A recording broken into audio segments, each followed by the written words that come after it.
Est-ce que vous évitez d'affronter les autres tout le temps parce que vous avez peur d'être blessé, parce que vous avez peur de les blesser, ou peut-être même vous avez peur de les fâcher? Eh bien, aujourd'hui, vous devez apprendre des moyens sains de s'y prendre avec les défis des relations. Tout de suite à l'antenne.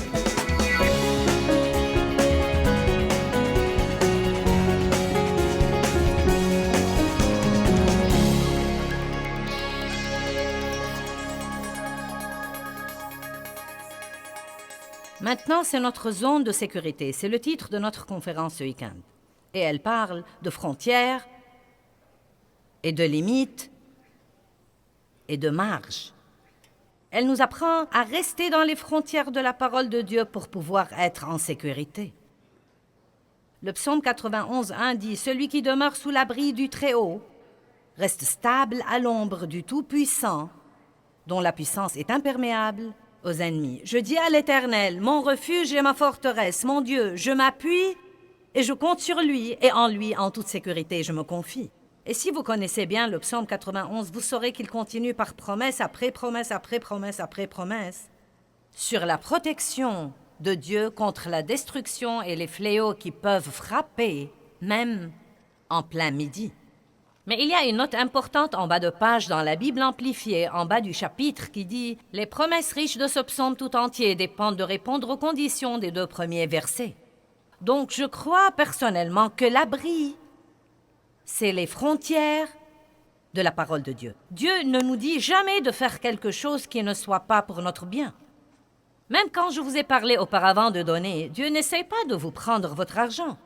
Si vous faites ce que la parole de Dieu vous dit de faire concernant les finances, qui n'est pas donner le tout, mais donner une partie, épargner une partie et dépenser une partie, Dieu veut que vous jouissiez de ce que vous avez. Mais il ne veut pas que vous dépensiez tous les sous qui vous tombent sous la main, puis utilisez toutes les cartes de crédit qui vous tombent sous la main, car ce qui arrive, c'est que vous vivez en dehors de vos frontières, parce que votre frontière, c'est ce que vous avez. Quand vous commencez à dépenser ce que vous n'avez pas, vous vivez en dehors de vos frontières et vous vous retrouverez dans un gâchis, dans ce piège-ci, dans ce piège-là, dans ce piège-ci et dans d'autres pièges. Et donc, il y a toutes sortes de frontières dans la parole de Dieu. Elles ne sont pas là pour nous rendre malheureux et pour nous mettre en prison. Ce sont des choses que Dieu nous encourage à respecter. Celle-ci a une porte. Je peux sortir si je veux et aller faire ce qui me plaît. Dieu me donne le libre arbitre. Je peux faire tout ce qui me plaît. Mais si je choisis, dites choisis, si je choisis de mon plein gré de rester à l'intérieur des frontières de la parole de Dieu, j'aurai alors une vie si merveilleuse. Et j'ai vécu assez longtemps pour expérimenter tout ça. Et je pourrais vous épargner beaucoup de douleurs et d'angoisses et beaucoup de temps si vous voulez croire ce que je vous dis aujourd'hui. Par exemple, la parole de Dieu dit que vous devez pardonner à vos ennemis, que vous devez pardonner à ceux qui vous blessent, qui vous font du mal, qui vous exploitent et qui vous traitent injustement et inéquitablement. Eh bien, Dieu vous dit de faire ça pour votre bien. Il ne s'agit pas de ce que vous faites pour vos ennemis. Dieu vous dit de pardonner pour votre bien. Vous vous rendez service à vous-même quand vous pardonnez, car si vous pardonnez, vous n'aurez plus tout ce supplice au-dedans de vous. Vous ne passerez pas votre vie fâché contre quelqu'un qui s'amuse quelque part et se fiche pas mal de ce que vous ressentez. Vous ne passerez pas votre vie exaspérée à cause de quelqu'un qui a déjà décidé ce qu'il va faire. Vous pouvez aller de l'avant et vivre la vie que Dieu veut que vous viviez et mettre vos ennemis entre les mains de Dieu. Eh bien, il y a une liberté. J'ai détesté mon père pendant des années parce qu'il avait abusé de moi sexuellement dans mon enfance. Je n'étais pas libre. Quand votre cœur est rempli de haine et d'amertume et de colère et de ressentiment, vous n'êtes pas libre.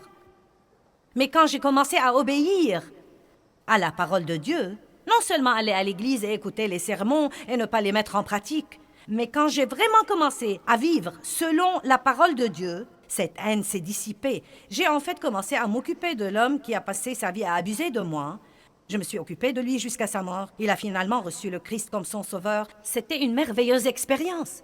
Donc si nous vivons à l'intérieur des frontières de la parole de Dieu, et là je veux le dire à nouveau, n'allez pas à l'église pour écouter les sermons et applaudir et dire Amen et rentrer chez vous et ne pas faire ce que dit la parole.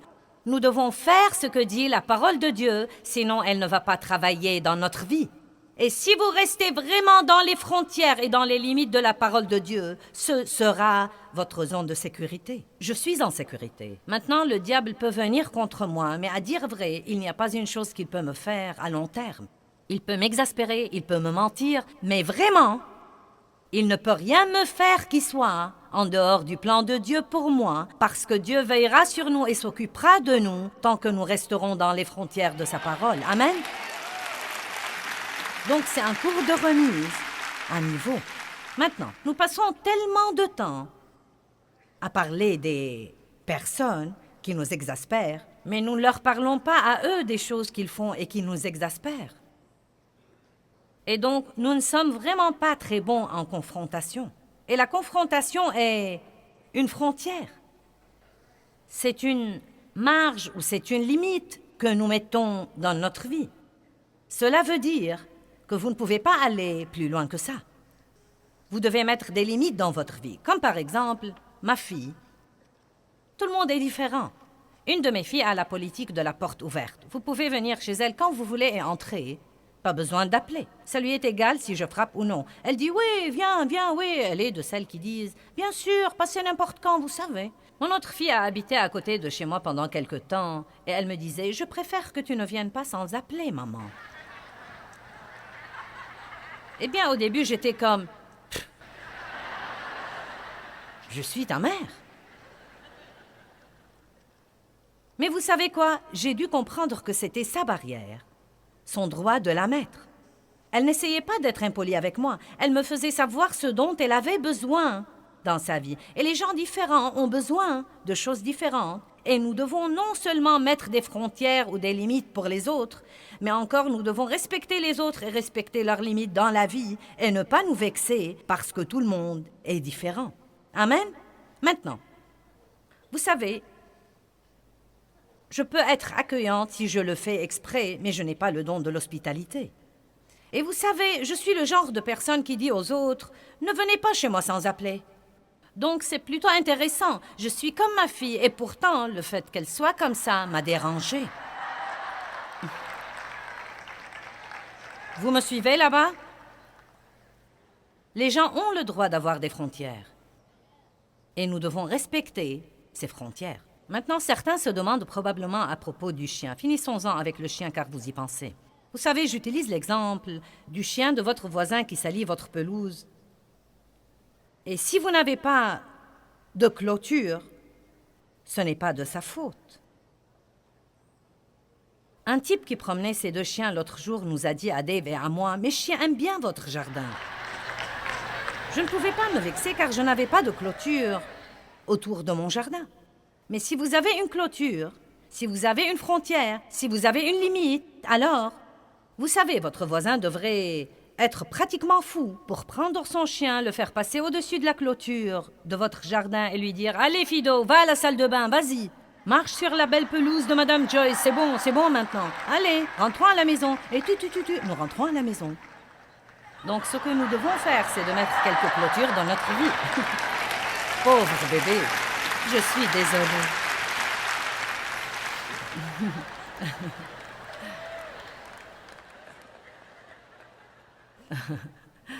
Nous devons donc mettre des clôtures dans notre vie et arrêter de laisser tout le monde nous marcher sur les pieds puis nous fâcher contre eux parce qu'ils le font. Quelqu'un peut dire Amen ce matin? Êtes-vous plein de ressentiment parce que vous sentez que quelqu'un vous exploite maintenant ou vous a exploité? Eh bien, le ressentiment est vraiment une mauvaise chose. Et il est parfois un peu difficile à détecter. Je crois que vous l'avez parfois. Vous l'avez un peu plus avec le non-pardon. Mais le ressentiment est comme une racine profonde qui s'enracine en vous et elle est comme... Elle fait quelque chose dans votre attitude. C'est presque plutôt comme un... Vous savez, cette chose qui est juste. Vous savez, nous ne sommes pas ouvertement fâchés contre vous, mais nous sommes... Juste. Tu m'embêtes plutôt. Tu sais, je t'en veux plutôt. Je n'aime pas que tu sois béni et je n'aime pas que tu passes me voir. Et je n'aime pas ton allure. Vous savez, juste...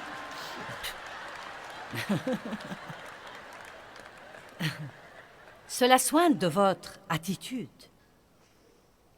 Je crois que ça fait partie de la raison pour laquelle les gens font des dépressions.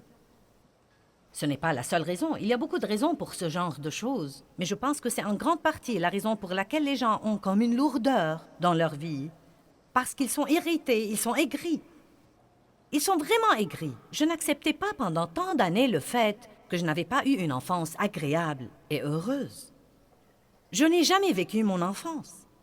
J'ai manqué toute cette partie de ma vie. J'ai travaillé et j'ai été responsable d'aussi loin que je m'en souvienne. Et j'ai traversé des périodes où j'en étais vraiment contrariée. Vous savez, ce n'était pas bon, ce n'était pas juste.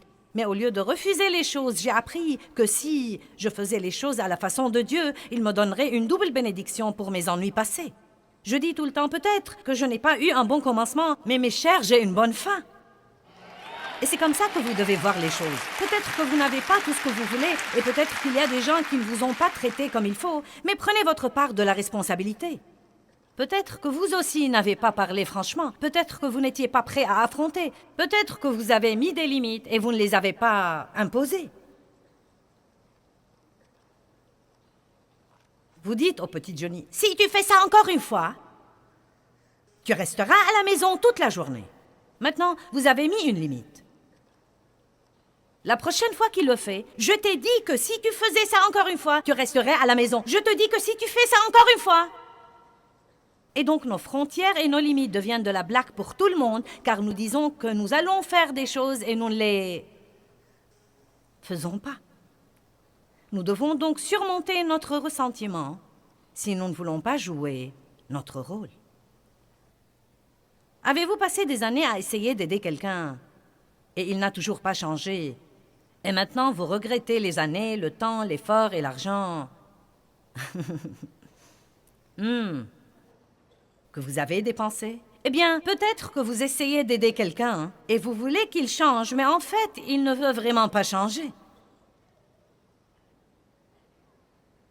Je ne sais pas ce que vous en pensez, mais j'ai tendance à secourir les gens. Je peux vraiment me mettre à secourir les gens. J'ai plutôt un genre de complexe d'héros, je crois. Je ne sais pas, mais j'aime vraiment secourir les gens. J'ai appris des leçons à mes dépens dans ma vie et j'ai appris des leçons que la Bible appelle la prévenance sage dans les 3, 4 ou même dans les 5 dernières années. Aimer les gens ne veut pas toujours dire les sauver de tous les ennuis et les problèmes qu'ils se sont attirés. Et nous n'aidons personne si nous détruisons notre vie en essayant d'aider quelqu'un qui n'est pas prêt à assumer sa responsabilité et à jouer son rôle. Et je vais vous raconter une des choses qui m'ont libérée sur ce plan. J'ai commencé à comprendre que Jésus n'allait pas de lieu en lieu pour amener les gens à le laisser les aider. Il aidait toutes les personnes qui venaient à lui.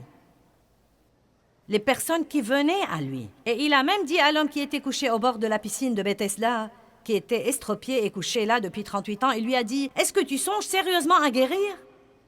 Est-ce que tu songes sérieusement à guérir? » Et vous savez, vous lisez ça au départ dans chapitre 5 et vous pensez, « Quel genre de compassion est celle-là?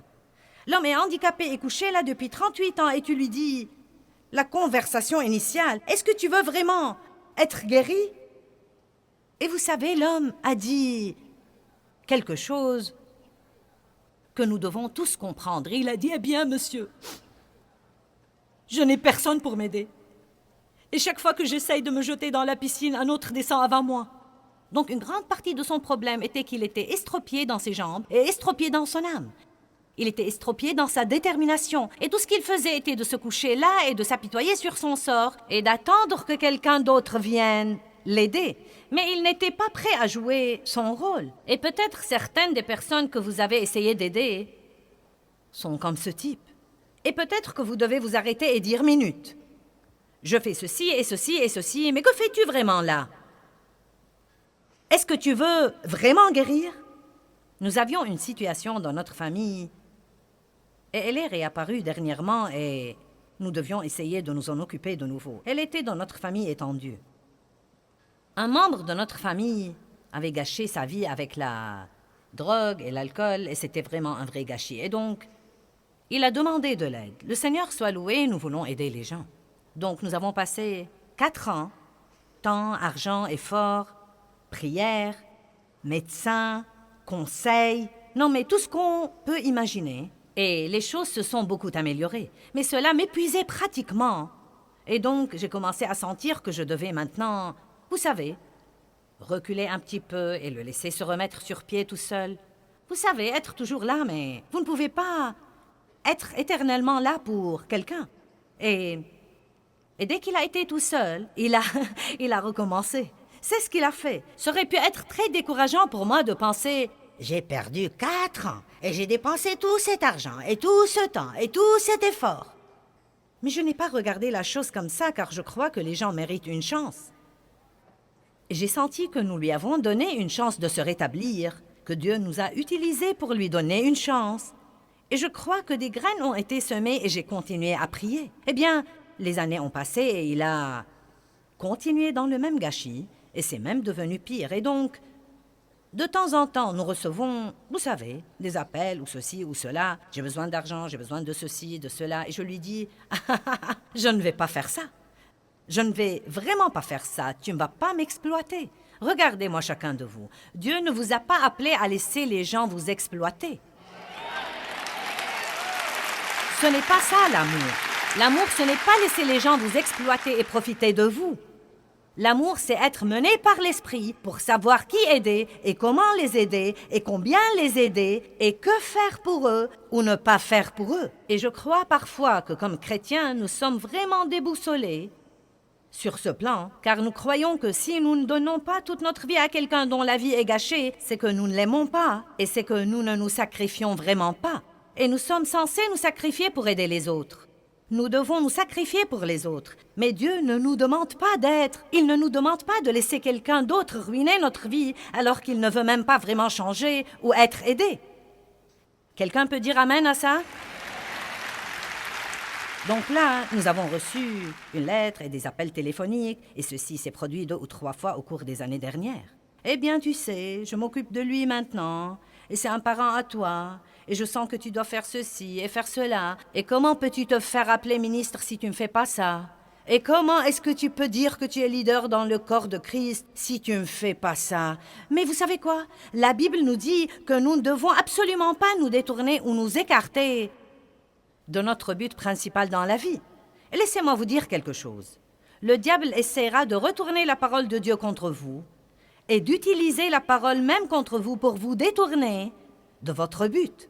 Or, ma famille est très protectrice et elle sait comment je suis. Je suis le genre sauveteur et donc, vous savez, j'ai commencé à penser, eh bien, je devrais peut-être faire ceci, je devrais peut-être faire cela, je devrais peut-être faire ceci. Et notre Benjamin me parlait l'autre jour et il m'a dit, je vais te dire ce que tu ne vas pas faire.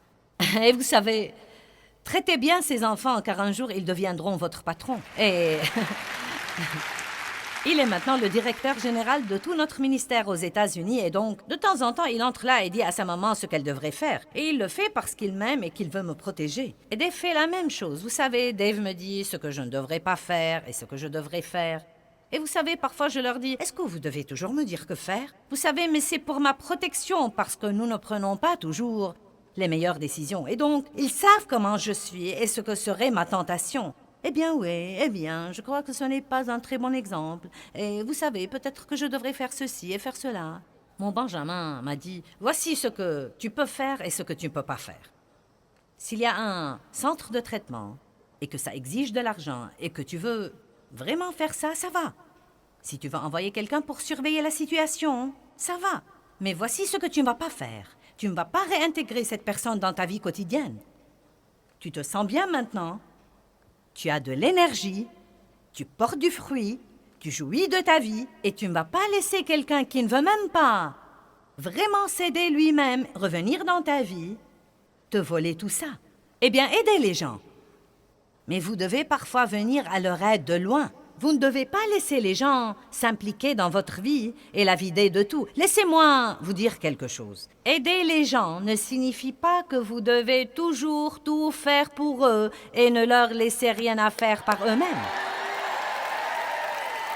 Et croyez-moi, si ce type montrait un peu d'intérêt pour s'aider lui-même et faire un petit effort, nous nous mettrions en 4 pour lui. Mais je ne vais plus avoir de relation unilatérale dans ma vie où quelqu'un ne fait que prendre et je ne fais que donner. Je ne crois pas que ce soit de la piété.